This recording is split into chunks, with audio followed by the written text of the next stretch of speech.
కులాన్ని తెచ్చిపెట్టుకుంటే ఏ దేవుణ్ణి తెచ్చిపెట్టుకున్నావు తెలుసా? మనుధర్మం అనే దాన్ని తెచ్చుకున్నావు.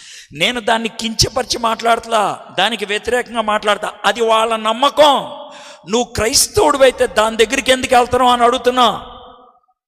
అది నా ప్రశ్న. వాళ్ళు ఎందుకు పాటిస్తున్నారంటే వాళ్ళు పాటించుకున్నారు, నీకెందుకు? నువ్వు బైబిల్ చదివే వ్యక్తివి, నువ్వు దేవుడు అందరినీ ఒకే విధంగా సృష్టించాడని నమ్మేటువంటి దేవుడివి, అందరికీ ప్రభు అని నమ్మేవాడివి. అలాంటి వ్యక్తి అయినప్పుడు ఆ కులాల జోలికి ఎందుకు వెళ్ళాలి? మీలో చాలామంది కులం మీద ఆలోచించే వాళ్ళు ఉంటారు. కులాన్ని బట్టి స్నేహం, కులాన్ని బట్టి పెళ్ళి, కులాన్ని బట్టి ఆ ఇంట్లో ఉండాలో లేదో నిర్ణయం, కులాన్ని బట్టి బతకడం.